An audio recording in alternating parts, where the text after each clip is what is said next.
하나님의 말씀 예레미야서 9장부터 통독을 하도록 하겠습니다. 예레미야서 7, 8장은 주일날 동영상을 참조해 주시기 바랍니다.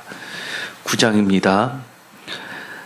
9장이 이렇게 시작하고 있습니다. 어찌하면 내 머리는 물이 되고 내 눈은 눈물의 근원이 되고 죽임을 당한 딸 내 백성을 위하여 주야로 울리로다 라고 이야기를 합니다. 이 9장 1절에 있는 이 말씀은 제가 눈물의 선지자 예레미야라는 제목을 가지고 주일날 말씀을 전한 것이 있습니다. 그 말씀도 함께 참조해 하시면 좋을 듯 합니다. 여기서 번역이 조금 어렵게 되어 있습니다. 내 머리는 물이 되고 라는 이 말은 표준세 번역에서는 이렇게 되어 있습니다. 누가 나의 머리를 물로 채워주고, 마치 이 건물 옥상에 물 저수 탱크를 갖다 놓듯이 그렇게 머리를 물로 가득 채우면 내 눈물이 마르지 않고 내 눈에서 쥐야로 울게 될 수 있다는 것을 이야기합니다. 그래서 표준세 번역에서는 나의 두 눈을 눈물 샘에 되게 하여 주면 좋으련만, 정말 울고 울어도 다 그 안타까움이 해소되지 않음을 보여주고 있습니다. 이 예레미야 선지자의 이 눈물은 단순히 예레미야의 눈물이 아니라 하나님의 눈물이 분명합니다. 그 이유는 이렇습니다. 내 백성을 떠나 가리니 그들은 다 간음하는 자여 반역한 자의 무리가 됨이로다 라고 합니다. 그들이 하나님을 믿는다고 하면서 하나님을 버렸다는 겁니다. 사실 이 이야기는 예레미야서 2장에 나와 있는 이야기에 지속되는 반복이라고 할 수 있습니다. 예레미야서 2장 13절에 두 가지 죄를 지적했습니다. 하나는 생수의 근원되는 나를 버린 것, 두 번째 스스로 웅덩이를 판 것, 그것은 그 물을 가두지 못할 터진 웅덩이들이니라 라고 할 때 이 두 가지로 구체적으로 언급을 합니다. 사실 이 두 가지는 나눠질 수 없습니다. 하나님을 믿는다라고 하는 사람들이 범하기 쉬운 죄는 바로 두 번째에 해당합니다. 첫 번째, 그렇게 하나님을 버린다라고 대놓고 돌아서는 자는 분명히 첫 번째 죄에 해당하지만, 지금 예레미야의 주된 대적이 되는 무리들은 사실 이 두 번째 죄에 있기 때문입니다. 이 두 번째 죄는 결론적으로는 하나님을 버린 첫 번째 죄랑 같게 됩니다. 왜 같게 될까요? 그것은 하나님만을 신뢰하라, 하나님만을 믿으라, 하나님의 말씀만을 순종하라 했지만 그들이 그 말을 듣기를 싫어하고 내 스스로 판 웅덩이, 나의 부, 나의 재능, 나의 지혜, 나의 지식을, 나의 판단을 믿었기 때문에 결국은 하나님을 버린 거나 마찬가지가 됩니다. 믿음의 대상에 대해서도 제가 주일날 통독을 하면서 말씀을 드렸습니다. 자세한 것은 반복하지는 않겠지만 이 4절에 나와 있는 것은 믿음의 대상이 이웃이라든지 형제든지 가까운 인간관계에 근거한 어떠한 믿음도 진정한 믿음의 대상이 될 수 없음을 이야기합니다. 왜냐하면 그들이 속이려고 작정하여 속이는 것도 있겠지만 그들 스스로도 속고 있는 부분이 있기 때문입니다. 스스로 판 웅덩이라는 그 웅덩이에 갇혀서 그들은 실질적으로는 결국은 이웃을 속이며 진실을 말하지 아니하며 그들의 혀로 거짓말을 가르치며 악을 행하기에 지치게 되어 있기 때문입니다. 이 대표적인 것은 사사기 18장, 19장에 자세히 나와 있습니다. 하나님을 떠나면 이 모든 악도 드러날 수밖에 없다는 것을 왕이 없던 시대, 사사기 시대부터 그렇게 거울을 삼고 가르치고 있습니다. 6절에 보면 이렇게 되어 있습니다. 나를 알기를 싫어하느니라. 하나님 알기를 싫어하는 것, 그거는 진리 가운데 거할 수 없게 됩니다. 그래서 진리를 알지니 진리가 너희를 자유롭게 하리라 라는 이 요한복음의 말씀은 사실 예레미야에서의 상당한 부분을 그대로 반영하고 있습니다. 예레미야에서 끊임없이 나오는 주된 이야기가 바로 언약 이야기인데, 나는 너희 하나님이 되고 너는 나의 백성이 된다라는 이 말이 반복되는 아주 전형적인 구문입니다. 그런데 그것이 요한복음에서 제자들을 마지막에 모아두고 식사를 하는 자리에서 내가 비로소 너희들에게 하나님의 이름을 밝혔다라고 하면서 새로운 언약식을 치르는 것이 나오게 됩니다. 하나님 알기를 싫어하는 것, 그거는 하나님을 믿지 않게 되기 때문입니다. 7절에 보면 만군의 여호와께서 이와 같이 말씀하시되 그들을 녹이고 연단하리라 라고 이야기합니다. 그런데 우리가 지난번에 본 것처럼 예레미야에서만 나와 있는 독특한 비유가 6장에 내버려진 은 비유라고 했습니다. 보통은 이렇게 잘못된 것이 있으면 연단해서 불순물을 제거해서 순수한 은, 순수한 금을 정련하는 것이 보통인데, 이들은 이 불순물이 너무나 단단히 들어가 있기 때문에 불순물을 제거하려고 풀무지를 강하게 하면 은까지도 모두 타서 결국은 재련된 정금 같은 그런 순수한 은을 구하지 못하고 결국은 다 버리게 되기 때문에 그 상태까지 그들은 마음이 악해져 있다는 것을 이야기합니다. 여기서 이야기하는, 성경에서 이야기하는 주된 악하다라고 할 때, 예를 들어서 선지서에서 많이 나오는 것처럼 정말 모든 사람이 보기에 악한 것들이 꽤 있습니다.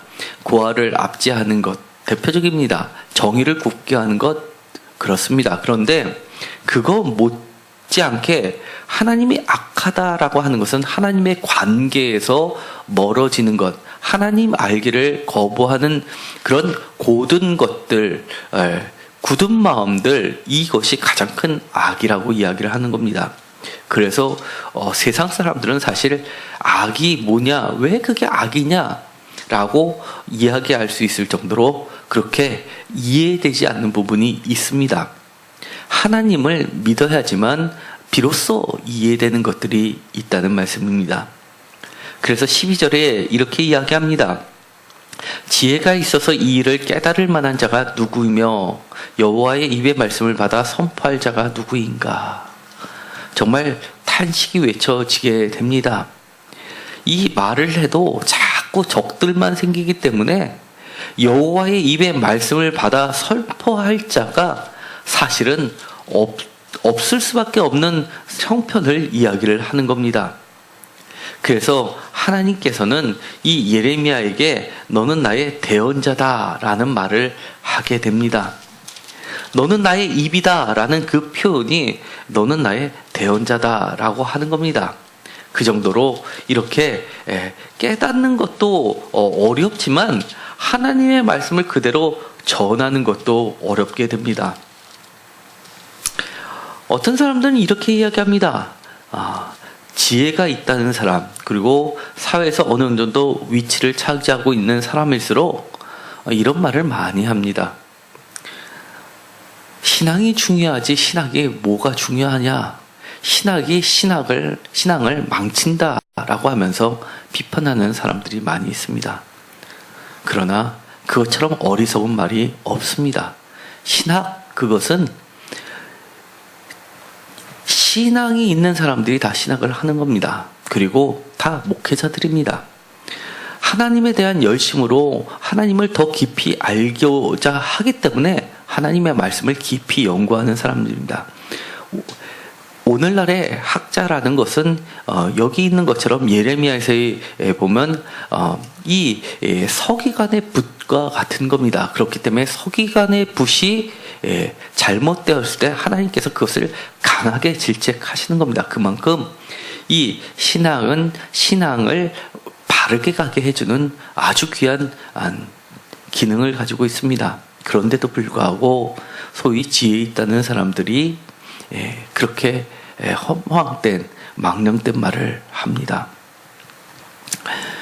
제가 이 바깥에도 신문에서 오린 글을 하나 저기다가 달아놓았습니다. 나가실 때 한 번씩 보셔도 좋을 듯 합니다.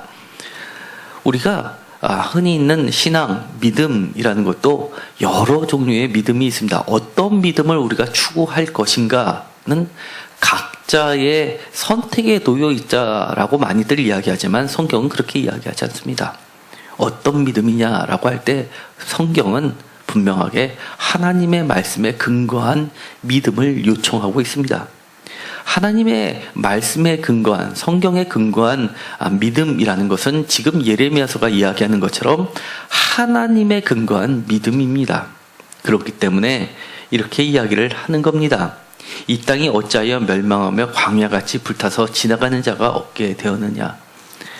14절, 그 마음의 완악함을 따라 그 조상들이 자기에게 가르친 바알들을 따랐습니다. 그들은 분명히 내가 바알을 따른다 대놓고 이야기한 사람도 있을 겁니다. 왜냐하면 예레미야서 보면 바알의 이름으로 선지자들이, 제사장들이 예언하였다라고 이야기를 하고 있기 때문입니다. 매우 충격적입니다. 많은 학자들이 과연 그랬을까라고 많은 의심을 가지고 있는 문구이기도 합니다. 그런데 또한 많은 부분은 그렇게 해석도 합니다. 하나님을 믿는다라고 하면서 실제로는 바알을 믿는 것과 똑같이 믿는 것을 이야기한 경우가 훨씬 많을 것으로 보입니다. 왜냐하면 바알이라는 주라는 개념이 엘로힘, 하나님이라는 말에도 들어가 있기 때문입니다. 주라는 말이 바알과 같은 어원을 사용하는 경우가 있기 때문입니다. 17절에 이렇게 이야기합니다. 이 만군의 여호와께서 말씀하시되 곡하는 부녀를 불러오고 지혜로운 부녀를 불러오는 것을 잘 생각해 보라고 합니다. 너만 울지 말고 예레미야에게 사람들에게 알려서 맡겨준 사명이 있습니다. 바로 이것도 주일날 설교를 한 적이 있습니다. 울라는, 예레미야만 울라라고 하는 것이 아니라 예레미야가 마치 음악 과목의 선생님처럼 조가를 가르치는 과목의 선생님이 돼서 그들도 울게 하라는 겁니다. 슬픈 노래를 가르치라라고 20절에 이야기합니다. 이처럼 회개할 줄 모를 때 돌아올 수도 없습니다. 그래서 많은 사람들이 이 회개를 싫어하긴 합니다. 왜냐하면 그 싫어하는 것이 다른 형태로 많이 드러나는 것이, 기독교는 은혜의 종교인데 왜 율법적으로 자꾸 잘못을 이야기하느냐라고 합니다. 그러나 바울은 이렇게 이야기합니다. 율법이 악하냐? 하나님으로부터 나왔기 때문에 율법도 선하다라고 하면서 율법의 선한 기능을 이야기하는데 바로 잘못을 깨닫게 해주는 기능이라고 합니다. 우리는 은혜 안에 있는 종교입니다. 하나님의 은혜를 경험해서 잘못이 있을 때는 회개하고 돌아서면 언제든지 언제 그랬냐든지 용서받을 수 있습니다. 문제는 그 잘못을 깨닫지 못하면 돌아오지도 못한다는 겁니다. 은혜를 경험하려면 우선 내가 정말 잘못했구나를 알아야 되는데 그 과정이 쉽지가 않습니다. 매우 어렵고 슬픈 과정입니다. 그렇기 때문에 슬퍼하기를 싫어하는 세상에게 슬퍼해야 할 것을 가르치라는 겁니다. 그래서 회개는 곧 천국에 가는 바로 문턱에 있는 것이라고 합니다. 예수님께서도 회개하라, 천국이 가까이 왔느니라 라고 이야기합니다. 여기서 독특한 표현이 하나 나옵니다. 21절에 무릇 사망이 우리 창문을 통하여 넘어 들어오며 라고 하는데, 이것은 매우 오래된 표현, 수거 중에 하나입니다. 더운 지방일수록 사실 창문이 거의 없습니다. 여러 가지 이유가 있었겠지만 지금처럼 이렇게 유리로 되어 있는 부자재가 없었다는 것도 커다란 원인이 될 겁니다. 그런데 더 큰 이유는 이렇게 더운 지방일수록 그늘을 만들기 때문에 창문이 적을 수밖에 없었습니다. 그리고 또 한 가지는 이 죽음이 창문을 통해서 들어온다라고 그들은 믿었던 겁니다. 이것은 주전 5,000년 정도로 추정되는 조각들, 돌조각 같은 데서 새겨진 비문에서 나오게 된 표현이었습니다. 죽음이 사망이 창문을 통해서 들어온다는 표현을 통해서 이 성경의 말씀이 이해가 되게 됐던 겁니다. 그래서 죽음을 막기 위해서 창문을 막아다라는 표현도 있습니다.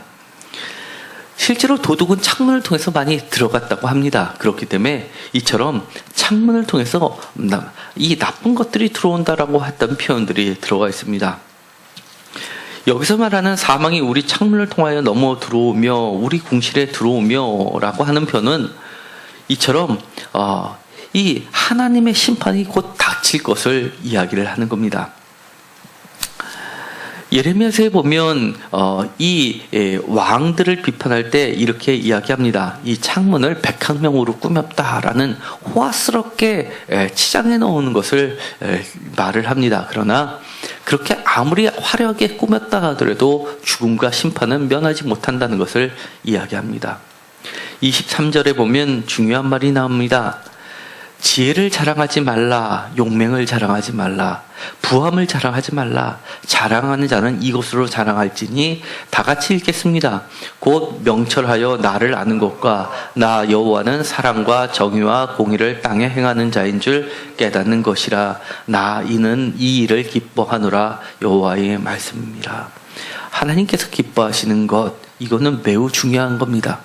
여기는 별표를 많이 쳐넣어도 좋을 듯 합니다.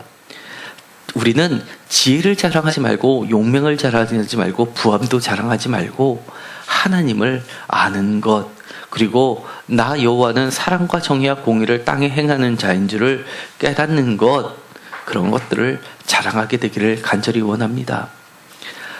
저는 말씀은 창조의 능력이 있다고 믿고 있는 사람입니다. 사람을 변화시키는 것 쉽지 않습니다. 그러나 하나님의 말씀이 들어가면 사람은 변화됩니다. 말씀이신 예수님께서 창조와 함께 창조 때부터, 창조 전부터 말씀으로 세상을 창조하셨다라는 것이 중요한 신앙입니다. 그렇기 때문에 다른 데서는 고칠 수 없는 것, 교회를 통해서, 말씀을 통해서 고쳐지는 겁니다. 저는 지금까지 살아오면서 가장 큰 기적이 무엇이냐라고 물어본다면 제 자신이 변한 것이 사실 가장 큰 기적이라고 저는 늘 얘기합니다. 제가 많은 고난의 시간, 제가 많은 방황의 시간을 보낼 때, 그리고 하나님을 멀리 떠나서 교회도 다니지 않을 때 제 자신을 변화시키신 분은 바로 하나님의 말씀이셨습니다. 도대체 제 자신이 어떻게 그렇게 180도 바뀌었을까? 그리고 직장도 사업장도 다 그만두고 다 내려놓고 부도난 것도 다 해결됐으면 새로운 사업을 시작하면 되지, 굳이 다 문제 해결해 놓고 그리고 나서 신학교를 갈 수 있었던 것은 다른 어떤 것보다도 제 자신이 그 과정을 통해서 변했기 때문입니다. 25절에 이렇게 이야기합니다. 여호와의 말씀이라. 보라, 날이 이르면 할례 받은 자와 할례 받지 못한 자를 내가 다 벌하리니. 26절 곧 애국과 유다와 에돔과 암몬 자손과 모압과 및 광야에 살면서 살적을 깎은 자들에게라. 물은 모든 민족은 할례를 받지 못하였고 이스라엘은 마음의 할례를 받지 못하였느니라. 여기에 보면 좀 우리가 기존에 알고 있지 못했던 부분이 나옵니다. 이 할례라는 것은 유대 사람들만, 이스라엘 사람들만 받은 걸로 생각하기 쉽지만 여기 성경에 보면 그렇지 않다는 겁니다. 성경에 보면 이렇게 더운 지방에 사는 사람들에게도 할례 문화가 있었다는 겁니다. 애굽, 유다, 에돔, 암몬, 모압, 광야에 사는 사람들도 이스라엘 사람들처럼 할례를 행하며 살았습니다. 그들의 문화적 배경은 이렇습니다. 모세가 할례를 받지 않은 아들이 있었는데 여호와의 사자가 나타나서 모세를 죽이려고 하니까 그의 부인이 할례를 행하고 나서 그 앞에 던지자 목숨을 구해준 사건이 있었습니다. 죽음의 사자로부터 구해줄 수 있다는 표식이 그 할례라는 표식이었습니다. 그렇기 때문에 이 오랜 전통과 하나님의 신앙이 더욱 깊숙이 하나가 된 것은 사실 이 다른 데보다도 이스라엘 사람들이었다는 것을 알게 됩니다. 어쨌든 간에 이 성경에서는 이렇게 이야기합니다. 이스라엘 사람들이 그렇게 하나님과의 관계의 전부인 것처럼 생각하는, 마치 할례만 행하면 마치 내가 하나님을 아주 잘 믿는 사람인 것처럼 착각하는 것을 지적하고 있는 겁니다. 그러면서 그런 할례와 할례 받지 못한 것과 할례를 받았어도 마음의 할례를 받지 못한 것에 차이가 없다는 것을 이야기를 하는 겁니다. 마음의 할례, 이것은 매우 중요하다고 여러 차례 강조를 했습니다. 10장 2절에 이렇게 이야기합니다. 여러 나라의 길을 배우지 말라. 하나님의 길만을 배우라는 겁니다. 길은 인생이기도 합니다. 10절, 오직 여호와는 참 하나님이시오 살아계신 하나님이시오 영원한 왕이시라. 이것이 바로 신앙입니다. 다른 모든 것들은 사실 꿈이고 헛된 것이라고 이야기합니다. 3절에 보면 한마디로 헛된 것이라고 이야기를 하는 겁니다. 그런 것들은 화를 주거나 복을 주지 못한다라고 이야기를 합니다. 12절에 이렇게 이야기합니다. 여호와께서 그의 권능으로 땅을 지으셨고 그의 지혜로 세계를 세우셨고 그의 명철을 하늘을 펴셨으며 그가 목소리를 내신즉 하늘에 많은 물이 생기나니 그는 땅끝에서 구름이 오르게 하시며 비를 위하여 번개치게 하시며 그 곳간에서 바람을 내시거늘. 이 표현은 앞에 있는 여호와라는 말만 빼놓으면 바알과 아세라에게 돌렸던 찬양 내용입니다. 그들이 이 바알 신을 그려 넣을 때 반드시 같이 들어가 있던 게 구름과 구름 수레를 타고 다니면서 번개를 손에 쥔 신의 모습이었습니다. 그렇게 했을 때 비가 내리면서 곡식이 풍부해져서 지금으로 이야기하면 사업이 잘 돼서 번창하고 그리고 잘 사는 것을 의미를 하는 겁니다. 그러나 그런 모든 것의 근원도 바로 여호와라는 겁니다. 하나님께서는 그들을 깨우치시기에 18절에 보면 그들을 괴롭게 하여 깨닫게 하리라 하셨느니라 라고 이야기합니다. 오죽 답답하셨으면 괴롭게 하여 깨닫게까지 하시겠습니까? 그런데도 불구하고 그들은 이렇게 이야기합니다. 19절에 내가 참아야 하리로다. 시간이 지나면 나을 것으로 이해한다는 겁니다. 그런데 하나님은 그것이 시간이 해결해 주는 것이 아니라 하나님이 해결해 줄 수 있다고 이야기하는 겁니다. 인간의 노력으로 되는 것이 아니라 그 모든 것 이면에 움직이시는 손, 주권적인 손, 하나님에 의해서 조종된다고 이야기하는 겁니다. 21절에 목자들은 어리석어 여호와를 찾지 아니하며 형통하지 못하며 그 모든 양떼는 흩어졌도다. 목자들은 어리석어서 결국은 모든 양떼를 흩어지게 하는데 여호와를 찾지 아니하였기 때문이라고 합니다. 이 형통이라는 말을 각주 1번으로 하고 이렇게 번역합니다. 지혜롭게 행하지 못하며. 표준세번에서는 이렇게 번역합니다. 백성들의 목자들이 미련하여 주님께서 인도해 주시기를 간구하지 않더니 일이 이렇듯 뒤틀려서 우리 백성이 모두 흩어지게 되었구나. 목자들의 중요한 덕목은 사람들 비유 맞히는 것이 아니라 하나님께 간구하는 자입니다. 그리고 하나님의 뜻을 바로 알려줘서 그들이 하나님을 찾게끔 하는 것이 그들을 최종적으로 일이 잘 되게끔 만드는 겁니다. 다른 것으로 일이 잘 되게끔 만드는 것, 사실은 그것은 축복이 아니라 재앙이라고 이야기하는 겁니다.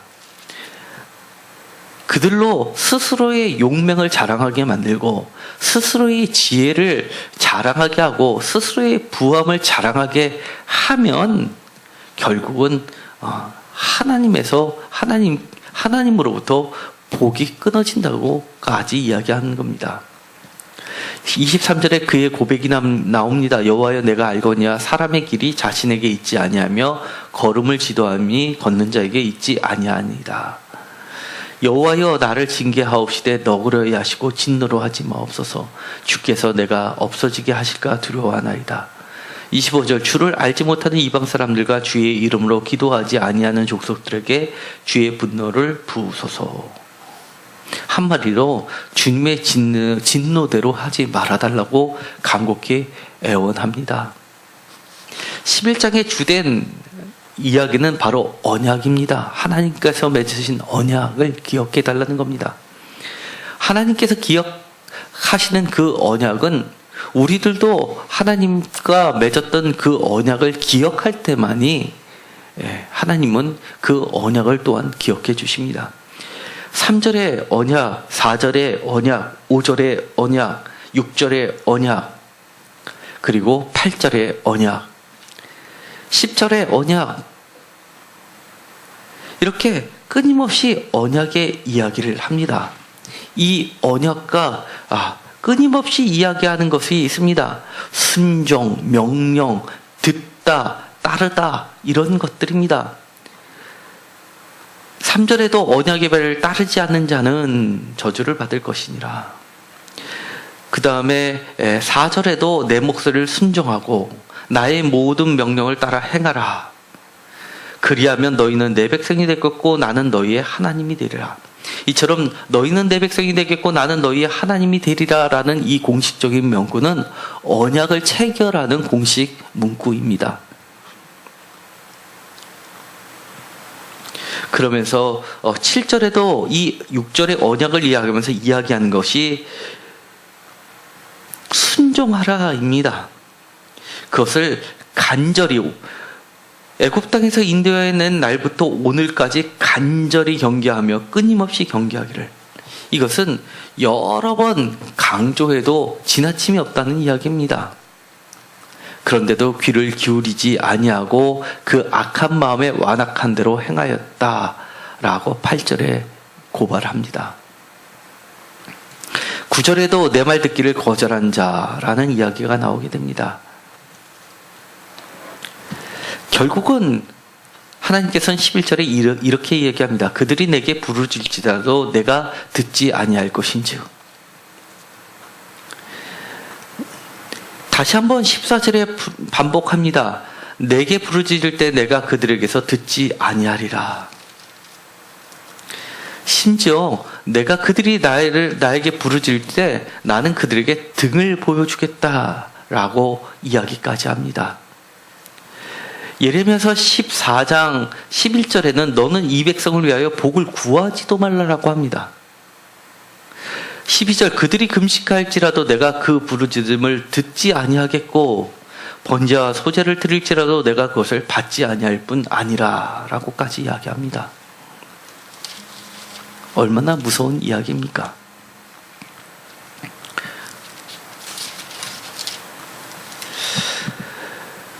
19절에 이 예레미야는 자신을 나는 끌려서 도살당하러 가는 순한 어린 양과 같다라고 자신을 이야기합니다. 이 도살장으로 끌려가는 어린 양, 이 이야기는 예레미야 선지자의 말이 이사야 선지자에게 영향을 미쳤고 그것이 예수님에게까지 이어지게 됩니다. 그래서 예수님을 표현할 때 이 도살장으로 끌려가는 어린 양으로서 이야기를 합니다. 제가 이 어린 양에 관련된 설교도 한 것이 있습니다. 20절에 예레미야서 11장 20절에 공의로 판단하시며 사람의 마음을 감찰하시는 만군의 여호와여 나의 원통함을 주께 아뢰었사오니.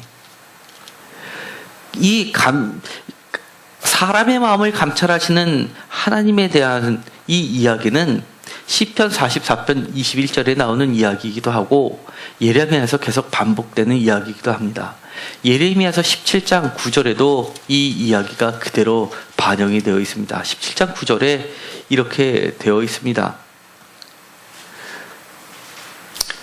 만물보다 거짓되고 심히 부패한 것은 마음이라 누가 능히 이를 알리오마는 10절 나 여호와는 심장을 살피며 폐부를 시험하고 각각 그 행위와 그 행실대로 보응하나니 11절 불의로 치부하는 자는 자고새가 낳지 아니한 알을 품은 같아서 그의 중년에 그것이 떠나겠고 마침내 어리석은 자가 되리라. 이미 이곳에 나오신 분들은 대부분 중년을 지나셨습니다. 인생의 말년을 향해 가는 자들입니다. 이미 말년이신 분도 있을 겁니다. 그런데 문제는 우리가 그토록 애지중지 키워왔던 이 모든 것이 중년에 돼서 그것이 떠나가는 자고새처럼 되지 않기를 간절히 소망합니다. 지금 내가 쥐고 있다고 그것이 내 것인 것처럼 생각하면 안 된다는 겁니다. 그 모든 것도 하나님께서 지켜주시고 허락하실 때만이, 그때만이 내 것이 될 수 있는 겁니다.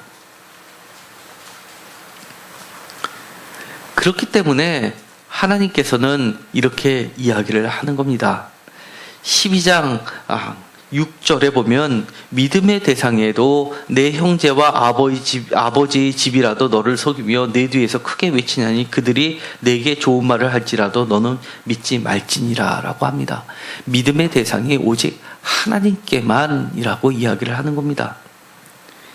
우리가 좋은 말은 쉽게 믿게 되어 있습니다.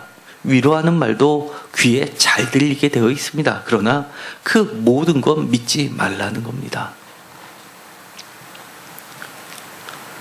11절에 이렇게 이야기합니다. 슬퍼하는다다 온 땅이 황폐함은 이를 마음에 두는 자가 없음이로다.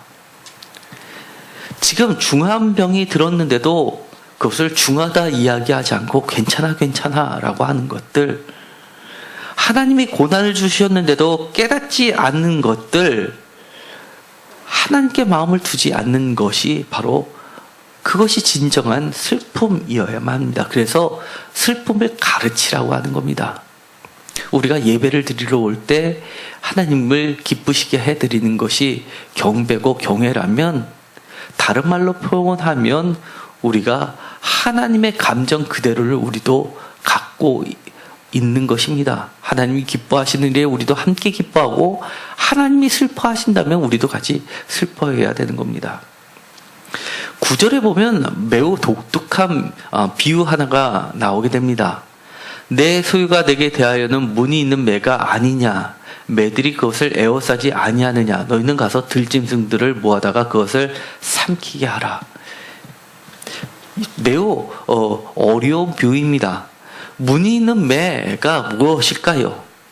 구절을 표준 세번역은 이렇게 번역합니다. 내 소유로 택한 내 백성은 사나운 매들에게 둘러싸인 새와 같다. 모든 들짐승아 어서 몰려와서 이 새를 뜯어 먹어라.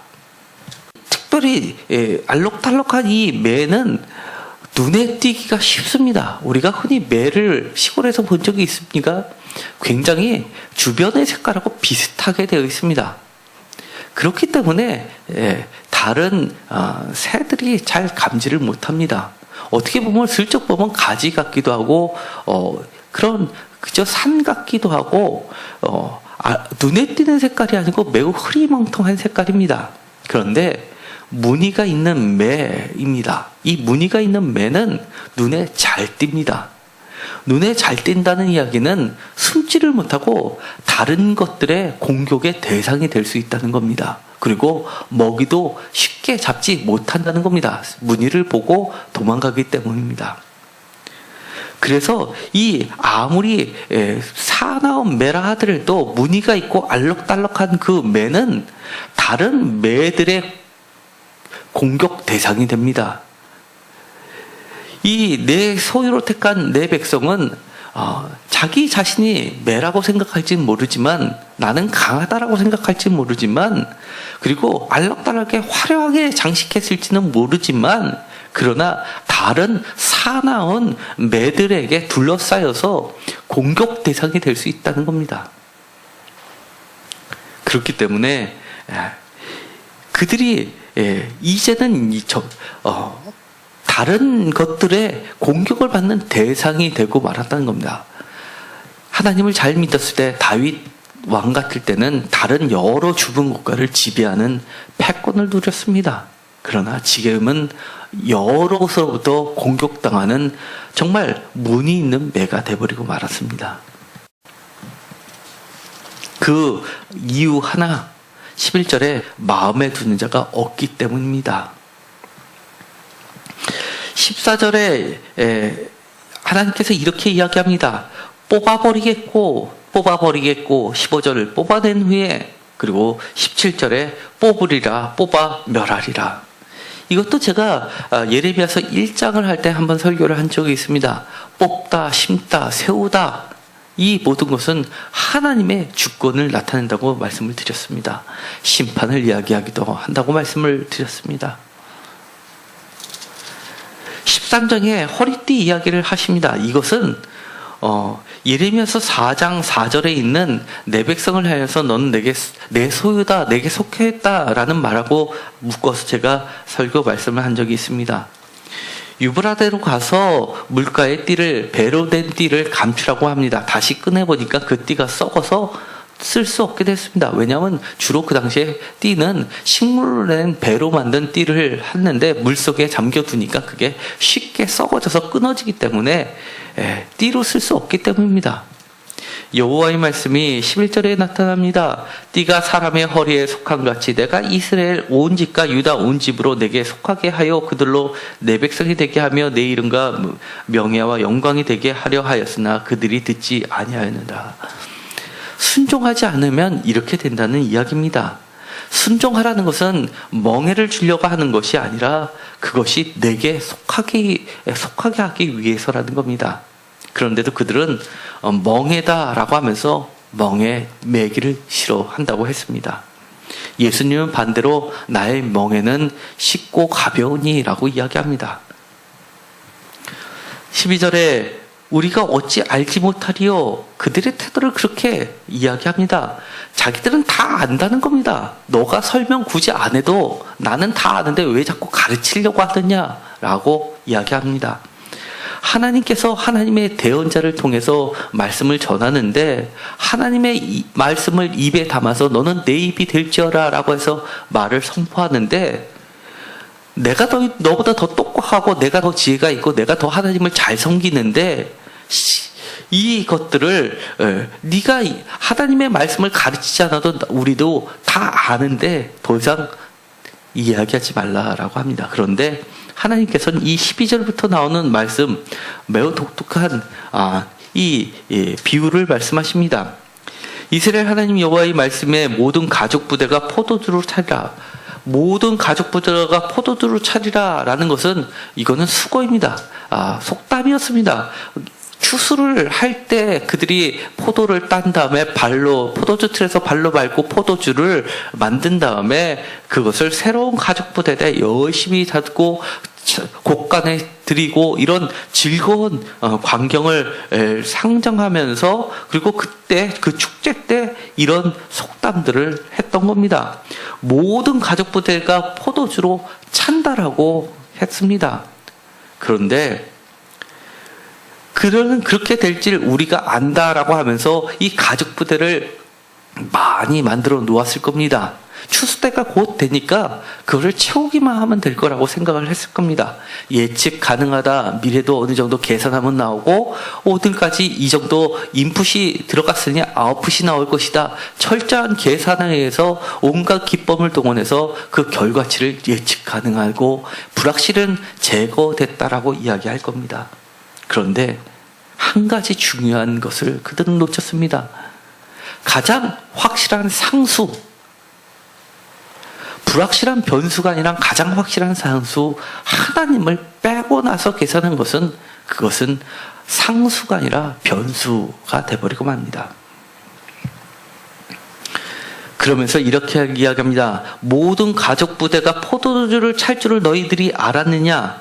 그런데 그 가득 찬 포도주로 너희들이 잔뜩 취하게 하고 13절, 14절 또 그들로 피차 충절하여 상하게 하게 하며 부자 사이에도 그렇게 할 것이다. 아버지와 자녀 사이에서도 서로 부딪혀서 깨지게 하겠다라고 표준사 번역에 번역을 하고 있습니다. 그러면서 너희들을 아끼지 않겠다라고 합니다. 왜냐? 15절 딱 명확하게 분명하게 이야기합니다. 한마디로 교만하기 때문이라고 합니다. 하나님의 말씀을 듣지 않는 것 여러 가지 이유들이 있을 겁니다. 그러나 다 차지하고 단 하나입니다. 교만하기 때문에 그런 겁니다. 신앙생활을 많이 할수록 제일 경계해야 되는 것은 바로 우리가 욥기에서 여러 차례 배워왔습니다. 바로 교만입니다. 17절에 나의 심령이 너희 교만으로 말미암아 은밀한 곳에서 울 것이며, 이것은 하나님의 눈물이 예레미야의 눈물이 돼서 흘러내리는 것을 이야기하는 겁니다.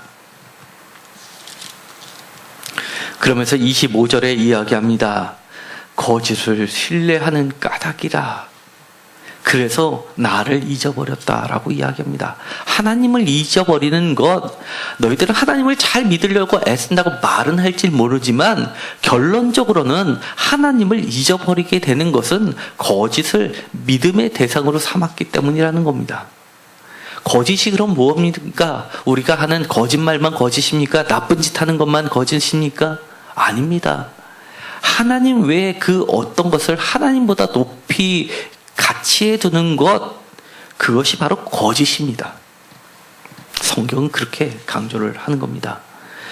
8절 14장 예레미야서 14장 8절 이스라엘의 소망이시오 고난 때의 구원자, 그분은 바로 하나님입니다.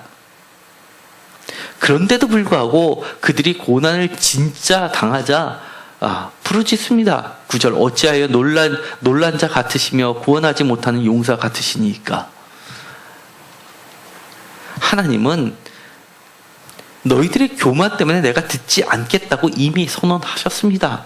11절에 너는 이 백성을 위하여 복을 구하지도 말라. 12절 그들이 금식할지라 내가 그 부르짖음에 뜻하지 아니하겠고. 하나님은 다른 선지자들에 대해서도 강력하게 경고합니다. 13절에 확실한 평강이다 라고 외치는 그들 선지자들 거짓 예언을 한다라고 이야기합니다. 바로 내가 그들을 보내지 아니하였다라고 합니다. 15절 반복됩니다. 이 13절부터 18절까지 지속되는 주요한 이야기는 참된 선지자와 거짓 선지자들에 대한 이야기입니다. 선지자라는 이 말이 반복됩니다.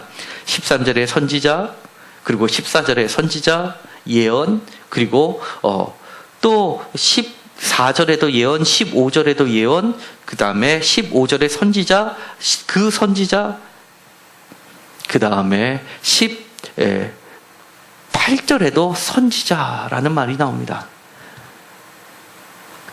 그 선지자와 거의 같은 말이 헬라어로 바꾸면 선지자를 아포스톨로스라고 해서 사도라고 하는 겁니다. 선지자는 사도와 같은 말인데 보냄을 받은 자, 보내심을 입은 자, 대사와 같은 겁니다. 하나님께서 보내신 자, 그들은 지금 하나님께서 멸망을 이야기하시는데 그들은 사람들이 바라는 바를 이야기하는 겁니다. 위로를 바라고 평강을 바라고, 그런데 내가 보내지 않은 것을 가는 것, 내가 말하라고 하지 않은 것을 말하는 것, 이것들이 모두 거짓이라는 겁니다. 그래서 그들을 멸하시겠다라고 이야기합니다. 왜냐하면 그들은 정말 평강을 받고 치료받기를 원했지만 하나님께서 그렇게 하시지 않겠다고 이야기를 하는 겁니다.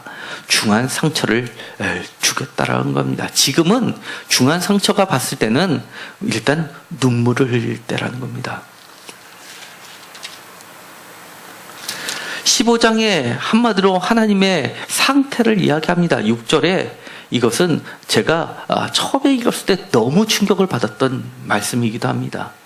이는 내가 뜻을 돌이키기에 지쳤음이로다. 하나님도 지치시는구나. 이제 우리가 하나님을 기운나게 해드려야 될 때입니다. 우리가 돌아서기만 하면 하나님이 기뻐하실 줄 믿습니다. 11절에 이렇게 이야기합니다. 여호와께서 이르시되 내가 진실로 너를 강하게 할 것이며 너에게 복을 받게 할 것이며 내가 진실로 내 원수로 재앙과 환난의 때에 내게 강구하게 하리라. 이 말씀은 참된 예언자, 참된 선지자 예레미야에게 하신 말씀입니다. 예레미야가 너무나 힘이 드니까 이렇게 하나님께 하소연을 했던 하셨던 겁니다. 10절에 재앙입니다라고 이야기했습니다. 나의 어머니여, 어머니께서 나를 온 세계에 다투는 자와 싸우는 자를 만날 자로 낳으셨도다. 내가 꾸어주지 아니하였고 사람이 내게 꾸지도 아니하였건만은 다 나를 저주하는도다. 내가 잘못한 것이 없고 하나님께서 말씀하시라는 것을 말씀하셨을 뿐인데 나를 온 세계에 다투는 자와 싸우는 자를 만날 자로 낳으셨도다라고 이야기합니다. 모든 사람이 나와 다 다툰다는 겁니다. 세상에 싸우는 사람들은 다 나에게 오는 듯 한다는 이야기입니다. 그런데 하나님께서는 오히려 너를 강하게 한다. 환난 때에 너를 구해주겠다라고 합니다. 많은 사람들이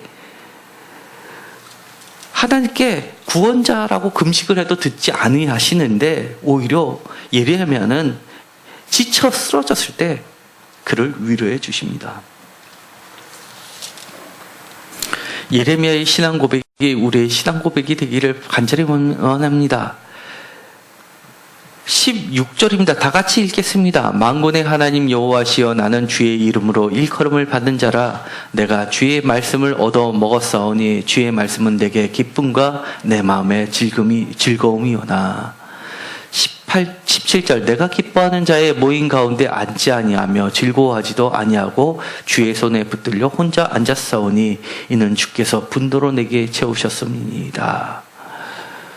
18절 나의 고통이 계속하며 상처가 중하여 낫지 아니하면 어찌 됩니까? 주께서는 내게 대하여 물이 말라서 속이는 시내 같으시니까.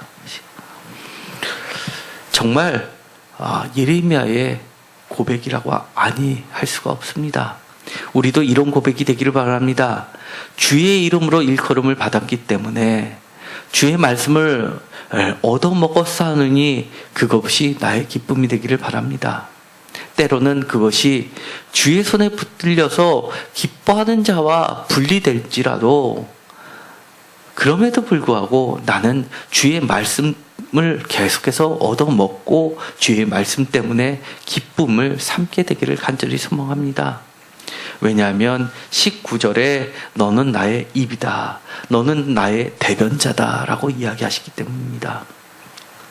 그런 자는 하나님께서 끝내 구원해 주십니다. 비록 지금은 그런 하나님을 보면 하나님은 이 예레미야의 표현을 빌리자면 너무나 기가 막힌 표현을 합니다. 하나님은 물이 말라서 속이는 시내 같으시리까 라고 이야기합니다. 표준 세목에서는 이렇게 번역합니다. 흐르다가도 마르고 마르다가도 흐르는 여름철의 시냇물처럼 도무지 믿을 수 없는 분이 되셨습니다. 이거는 도저히 하나님한테 어떻게 이런 말을 할 수 있겠습니까? 망령된 말 같지 않습니까? 그런데도 불구하고 하나님은 이를 기쁘게 받아주셨습니다. 지금 당장은 하나님의 말씀이 먼 것 같고 정말 속이는 시내 같아도 하나님의 말씀하셨기 때문에 우리는 하나님의 말씀 때문에 즐거움을 삼는 자들이 되기를 간절히 소망합니다. 기도하고 마치기로 하겠습니다. 하나님 감사합니다. 오늘도 우리들과 하나님께서 말씀으로 같이 하여 주심을 감사를 드립니다. 하나님의 말씀은 정말 어떨 때는 속이는 시내 같고 답답할 때가 많이 있습니다. 한여름에 언제 그랬냐든지 비가 확 와서 물이 마르다가도 다시금 쨍쨍하게 되면 그 물이 다 어디론가 사라지고 다시 가물어지는 땅과 같습니다. 도저히 예측은 불가능하며 믿을 수 없는 것처럼 보일 때도 있습니다. 그러나 우리가 하나님의 말씀에 대은 자, 하나님의 말씀을 먹는 자로 주님께서 세워주셨사오니 오직 하나님의 말씀만을 신뢰하면서 나아가는 자들이 되게 하여 주옵소서. 예수 그리스도의 이름으로 기도드렸습니다. 아멘.